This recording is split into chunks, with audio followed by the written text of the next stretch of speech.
आजादी दिवस। लेकिन यह आजादी हमें उपहार में नहीं मिली है, इसके लिए एक लंबी यात्रा करनी पड़ी है, आजादी की यात्रा। इस यात्रा में हजारों लाखों लोगों ने अपनी जान की कुर्बानी दी। 1919 जलियांवाला बाग। आज हमारी बैसाखी का दिन है, लेकिन पूरा पंजाब बैसाखी नहीं मनाएगा।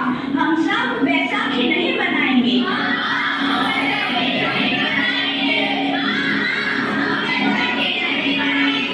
जब तक हम अंग्रेजों को भारत से बाहर नहीं निकाल देते, पूरा पंजाब बैसाखी नहीं मनाएगा। अच्छा, तो तुम सब हमारा विरोध करता है, भाग जाओ यहाँ से। इसका अंजाम बहुत ही बुरा होगा। हम नहीं जाएंगे, तुम लोग जाओगे। हमें नहीं, तुमको भारत से भागना होगा। Soldiers fire!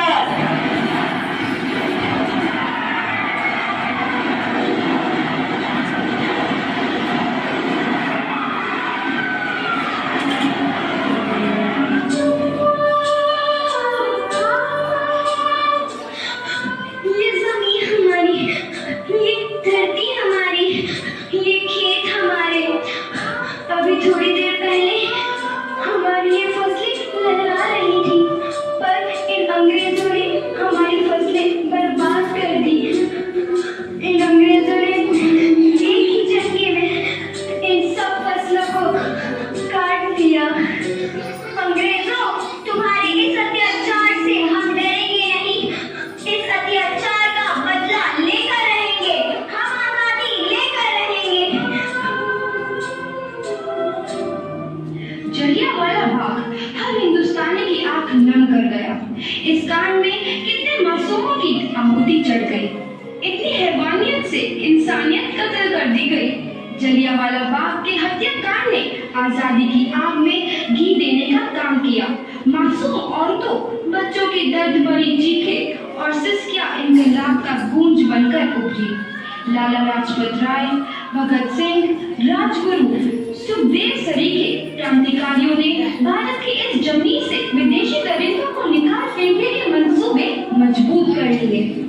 8 अप्रैल 1929 लाला लाजपत राय के नेतृत्व में साइमन कमीशन के खिलाफ एक भारी जुलूस निकाला गया। Simon commission, Simon commission, Simon commission, Simon commission, Simon commission, Simon commission, Simon commission, Simon commission, Simon commission. बेवकूफ इंडियंस, तुमको हमारी बात समझ में नहीं आती। Stop this! साइमन कमीशन नहीं मानता। अच्छा, स्टॉप दिस! लाला जी, आप आगे बढ़ो, हम आपके साथ हैं।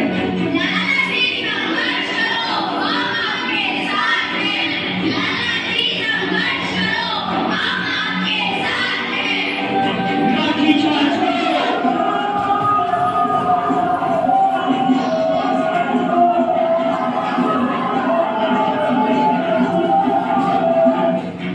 लाला जी को बहुत गहरी चोट लगी है, उनका सर फट गया है।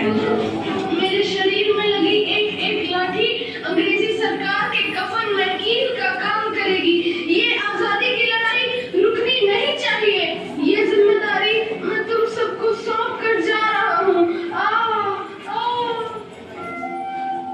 लाला लाजपत राय की दर्दनाक मौत के बाद भगत सिंह, सुखदेव, राजगुरु वतन के इन मतवालों के खून में ऐसा उबाल आया जिसका सामना करना अंग्रेजी सरकार के लिए मुश्किल हो गया। अंग्रेजों को करारा जवाब देने के लिए स्कॉट और सैंडर्स को मारने की रूपरेखा रची गई।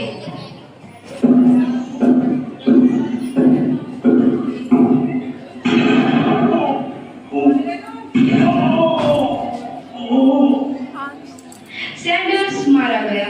चारों तरफ तहलका मचा था। दीवारों पर लिखा था, लाला जी की मौत का बदला ले लिया गया है। भगत सिंह समेत सभी वहां से फरार हो गए। 8 अप्रैल 1929 दिल्ली में ब्रिटिश सरकार की सेंट्रल लेजिस्लेटिव असेंबली की बैठक में 2 बम धमाके की आवाज सुनाई दी।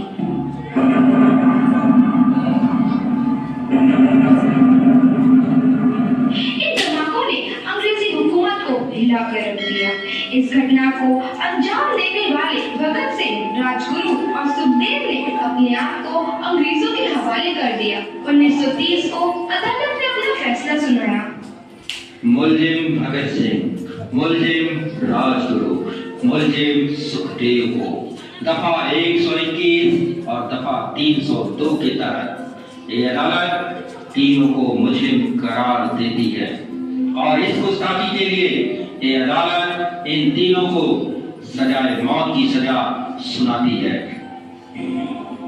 सरफरोशी की तमन्ना अब हमारे दिल में है, देखना है जोर कितना बाजुए कातिल में है।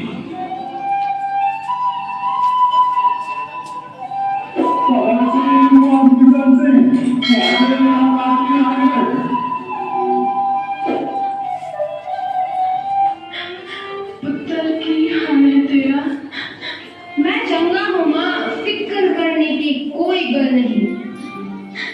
पुत्र, मेरा दिल तेरी तरह पत्थर दिल नहीं होगा।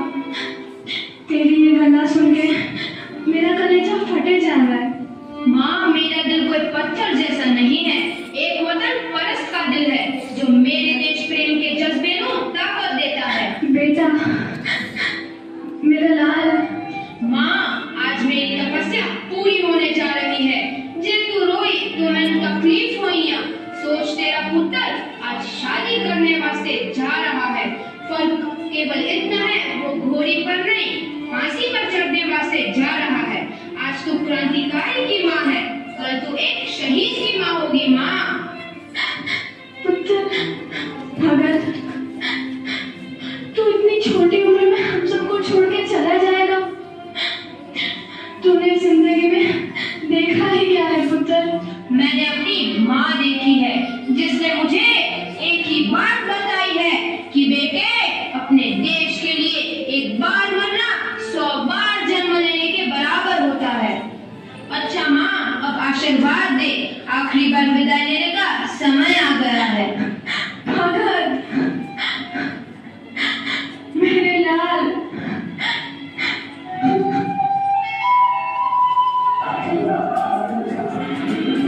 भगत सिंह, तुम्हारी कोई आखिरी ख्वाहिश?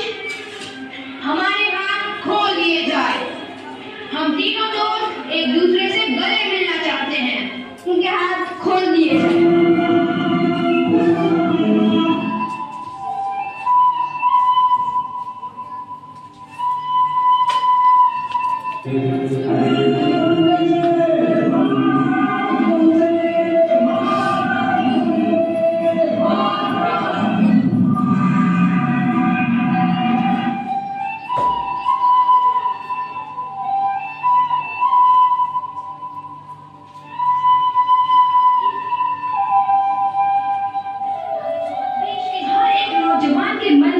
आजादी की नई उमंग हिलोरे लेने लगी।